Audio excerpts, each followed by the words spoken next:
नमस्कार साथियों, स्वागत है आपका PNK24 यूट्यूब चैनल पर। बहुत बहुत साथियों, आज टेक महिंद्रा पर नज़र डाल लेंगे और इरडा के रिजल्ट आए हैं उसके ऊपर नज़र डाल लेंगे। पहले बात कर लेते हैं FII के द्वारा जो डाटा है आज बाजार के अंदर जो गिरावट है उसके ऊपर। आज बाजार के अंदर जो गिरावट है वो पूरे विश्व के कारण है, पूरे वर्ल्ड के बाजार गिरे हैं, इसलिए भारत के बाजार भी गिरे हैं। और कल 2 दिन से जो FII की बिकवाली है वो लगातार दबाव बना रही है। कल भी FII ने थोड़ी सी बिकवाली की थी और आज लगभग 1508 करोड़ रुपए की बिकवाली करी है FII ने, जो विदेशी संस्थागत निवेशक है। अगर बात करें DII की, तो DII ने 3661 करोड़ रुपए की खरीदारी की है। अगर सोने की बात कर लें तो सोना आग हो गया है बिल्कुल। सोना 1,26,000 प्रति 10 ग्राम पे कारोबार कर रहा है। चांदी 1,58,800 पे आ गई है। बात करें बास्केट ऑफ करेंसी में डॉलर इंडेक्स की, तो डॉलर इंडेक्स भी अपने उच्चतम हाई पे पहुंच गया है। लगभग 99.15 पैसे पे भी 99.15 पे डॉलर इंडेक्स कारोबार कर रहा है। बात करें हम रुपये के अगेंस्ट में डॉलर, हमारा रुपया कहाँ चल रहा है डॉलर के अगेंस्ट में, तो हमारा रुपया 88 रुपया 80 पैसे पे कारोबार कर रहा है। मतलब 20 पैसे मात्र दूर है, हम 90 रुपये पहुँच जाएंगे। 89 में मतलब लाइफ टाइम लो पे आ गया है। क्रूड ऑयल $62 प्रति बैरल पे है। आज विक्स में काफ़ी तेज़ी देखने के लिए मिली और विक्स 11.16 पे पहुंच गया। अगर बात करें निफ्टी की, तो निफ्टी तुम्हारा 82 पॉइंट टूट गया। सेंसेक्स 297 पॉइंट टूट गया, गिर गया। मतलब बैंक निफ्टी 129 पॉइंट गिर गया, अकेला यहीं नहीं गिरे। बात करो अगर तुम लंदन के बाजार की, तो लंदन के बाजार भी 29 यूरो गिरे हैं। और अगर बात करो पेरिस के बाजार की, तो पेरिस के बाजार जो हैं वो भी 42 अंक गिरे हैं। अगर जापान के बाजार की बात करें, तो जापान के जो बाजार है उनकी हालत सबसे ज़्यादा ख़राब है और 1242 पॉइंट गिर के बाजार का काम कर रहे हैं वहाँ पे। हांगकांग के बाजार हालत उनकी भी ख़राब है, 448 पॉइंट हांगकांग के बाजार गिरे हैं। और जो चाइना के बाजार हैं, चाइना के जो इंडेक्स है वो भी 113 पॉइंट टूट गया है। हमारा अगर निफ्टी मिड कैप की बात करोगे, तो निफ्टी मिड कैप आज 437 पॉइंट टूटा। इसीलिए ज़्यादातर स्टॉक आपको गिरे दिख रहे थे, क्योंकि ज़्यादातर जो लोग हैं उनके पास जो निफ्टी मिड कैप ही है, इसलिए आज वो ज़्यादा टूटा। अगर बात करें निफ्टी ऑटो की, तो निफ्टी ऑटो 57 पॉइंट साफ हो गया। निफ्टी FMCG भी 260 पॉइंट साफ हो गया। निफ्टी मेटल भी कम नहीं था गिरने में, ऊपर खुले जरूर, ऊपर थोड़ी सी लगा कि हाँ यार अब खरीदारी आएगी, लेकिन वहीं से प्रॉफिट बुकिंग देखने के लिए मिली और 100 पॉइंट के आसपास निफ्टी मेटल तुम्हारा नीचे स्लिप हो गया। उसके बाद अगर बात करें निफ्टी फार्मा की, तो निफ्टी फार्मा भी 165 पॉइंट ऊपर से धड़ाम हो गया।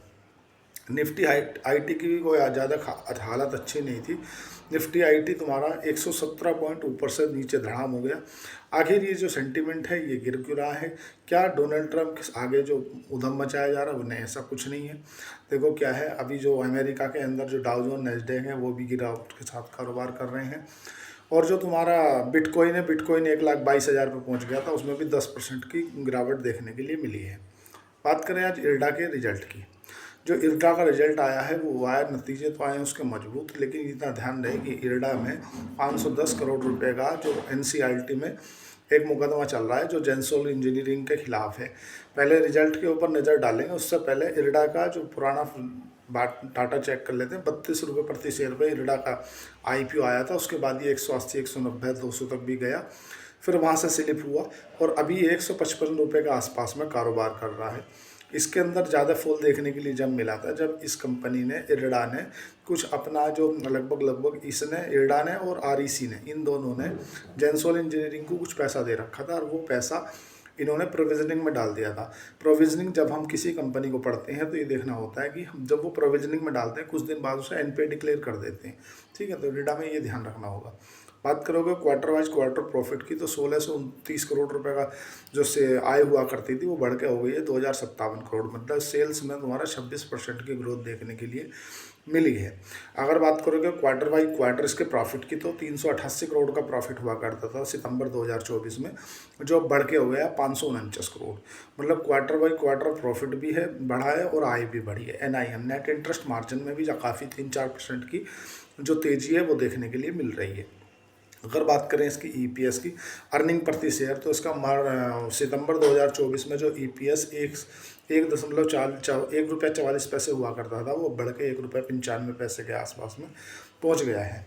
लेकिन हमें ये भी ध्यान रखना है किसी भी कंपनी को खरीदते समय कि अगर कोई कंपनी हम खरीद रहे हैं और वो NBFC है, नॉन बैंकिंग फाइनेंस सर्विसेज है, या बैंक है, तो उसके NPA पे भी नज़र डालनी है। ये कंपनी का थोड़ा NPA बढ़ गया था, अब देखो एनसीएलटी में इन्होंने मुकदमा डाला है, वो कहाँ तक पहुँच पाता है। अभी भी इसका जो प्राइस टू बुक वैल्यू है वो 3.36 पर बना हुआ है। मतलब जर्नली होता क्या है, अगर तुम किसी कंपनी को खरीदते हो बैंकिंग लाइन में तो उसको प्राइस टू बुक वैल्यू से देखा जाता है। मतलब ज़्यादातर जो एक की प्राइस बुक वैल्यू पर रहती हैं वो कंपनी अच्छी मानी जाती हैं। तो ये ध्यान रखिए कि जब भी हम बैंक पढ़ रहे हों या एनबीएफसी कंपनी पढ़ रहे हो, नॉन बैंकिंग फाइनेंस सर्विसेज, तो उसमें हमें पी रेशो नहीं देखना होता, प्राइस टू अर्निंग रेशो नहीं देखा जाता। उसमें हमें ये देखना होता है कि इस कंपनी का तुम्हारा एनपीए कितना है और दूसरा इसका बुक वैल्यू कितना है। जब भी हम बैंकों को पढ़ते हैं तो बुक वैल्यू देखते हैं। तो अभी भी इसका जो प्राइस टू बुक वैल्यू है वो थोड़ा महंगा है। हालांकि एनसीएलटी में जो 510 करोड़ रुपए का मुकदमा चल रहा है वो, उसमें अगर इनके फेवर में आ जाती है खबर, आरईसी कंपनी भी है और ये भी है, ये दोनों ही हैं, तो इनके फेवर में आ जाएगी तो उस कंपनी के लिए बहुत अच्छी रहेगी। लेकिन कुछ पैसा इन्होंने जो प्रोविजन डाला था उसके लिए एक अलग ही कंसर्न की बात है। कंपनी अच्छी है, रिजल्ट भी अच्छे नतीजे घोषित किए हैं, आप लोग देख सकते हैं, खरीदना बेचने की राय नहीं है। बात करें अगर टेक महिंद्रा की कि टेक महिंद्रा के रिजल्ट कैसे रहे, तो साथियों सबसे पहले तो ये जान लो ये जो टेक महिंद्रा है आईटी की कंपनी है और इसने 15 रुपये प्रति शेयर का डिविडेंड की भी घोषणा करी है, 5 रुपये की फेस वैल्यू पे। देखो कंपनी की 3 वैल्यू होती हैं, फेस वैल्यू और बुक वैल्यू और एक तुम्हारा जो मार्केट प्राइस है वो, उस वैल्यू को आप बोलते हो मार्केट वैल्यू। अब जो होता क्या है, सपोज करो कोई 100 रुपये का कोई एक अमरूद है, वो 10 की फेस वैल्यू पे है। अब वो 100 रुपये की कीमत इतनी बढ़ गई, वो 100 रुपये का 1000 हो गया। तो अब आप क्या करोगे, आप उसको स्प्लिट कर दोगे। स्प्लिट क्या करोगे, आप उसे 5 की फेस वैल्यू पे ले आओगे, मतलब अब वे 2 हिस्से हो गए उसके। या अगर आपको उसको 1 की फेस वैल्यू पे लाना है तो उसके 10 हिस्से कर दोगे। जिसके पास 1 शेयर था अब उसके पास 10 शेयर हो जाएंगे। तो ऐसे ही 5 की फेस वैल्यू पे 15 रुपये प्रति शेयर का डिविडेंड की घोषणा करी है टेक महिंद्रा ने। इसकी जो एक्स डेट रखी है वो रखी है साथियों 21 अक्टूबर। जिसके पास 21 अक्टूबर को टेक महिंद्रा का 1 शेयर रहेगा उसको 15 रुपये प्रति शेयर का डिविडेंड मिलेगा। अब थोड़ा सा नज़र पर डाल लेते हैं इसके नतीजों पर। तो साथियों जो इसका रिजल्ट आया है, इनकी जो आय है वो 13,313 करोड़ हुआ करती थी पिछले क्वार्टर में, आय आ गई है 13,919 करोड़ रुपए के आसपास। मतलब आय में 4.8% के आसपास की जो ग्रोथ है वो देखने के लिए मिली है।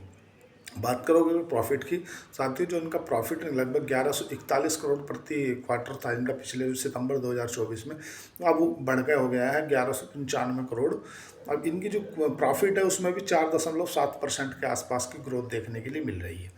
सबसे पहली बात यह है आईटी सेक्टर है, दबाव देखने के लिए मिलेगा, इसमें कोई बात नहीं। अगर मार्जिन की बात करें तो मार्जिन में रहा है साथियों 1% के आसपास का दबाव। इसके जो मार्जिन पिछले क्वार्टर सितंबर 2024 में लगभग 12.1% के हुआ करते थे, इनके मार्जिन हो गए हैं घट के 11.1 के। हो सकता है जैसा कि HCL टेक ने या TCS ने किया है कि इन्होंने भी कुछ अपने जो एम्प्लॉय हैं उनको हटाया हो, मतलब उनको बिल्कुल राइट ऑफ कर दिया हो, घर भेज दिया हो, और उसके लिए जब वे घर भेजते हैं तो उनको कुछ लमसम अमाउंट देना पड़ता है। इसलिए हो सकता है इनके मार्जिन पर वहाँ भी दबाव आया हो, इसलिए नेट प्रॉफिट के अंदर जो 4% के आसपास की ग्रोथ देखने के लिए मिल रही है। इतने तोड़फोड़ रिजल्ट है नहीं कि आपको लगे कि नहीं यार अब तो बस आईटी सेक्टर से पहले ही देखो कोशिश रह के चलने का समय है, क्योंकि आईटी का ज़्यादातर कारोबार अमेरिका में है और अमेरिका में डोनाल्ड ट्रंप से कुछ नहीं कहा जा सकता। डोनाल्ड ट्रंप खुद क्या बोल देंगे उन्हें खुद नहीं मालूम, उनके सामने तो कोई माइक लेकर पहुंच जाओ कि हाँ बताओ क्या सिस्टम है, कुछ भी बोल देते हैं। तो इसीलिए जो आईटी के स्टॉक हैं उनसे ज़्यादातर दूर ही रहा जाए तो ज़्यादा ठीक है। स्टॉक अच्छा है आईटी से, लेकिन अभी थोड़ा सा संभल के चलने की बात है, कोशिश रहने का समय है। अभी समय नहीं है कि आप आगे आके कुछ भी करो। अगर आपको किसी भी स्टॉक में अभी जाना ही है ना, किसी सेक्टर में जाना ही है ना, तो वो है तुम्हारा माइनिंग सेक्टर और वो है तुम्हारा जो बैंकिंग NBFC वगैरह फर्टिलाइजर से रिलेटेड। लेकिन खरीदने बेचने की राय नहीं है, ये ध्यान रखना। अगर आपको स्टॉक मार्केट में काम करना है, अगर आपको शेयर खान के साथ डीमैट अकाउंट खुलाना, तो नीचे दिए गए डिस्क्रिप्शन पे आपको लिंक दिया गया है, वहाँ पे जाके आप अकाउंट ओपन कर सकते हैं। आज के लिए इतना ही। चैनल को लाइक करें, सब्सक्राइब करें, कमेंट करें। धन्यवाद, थैंक यू।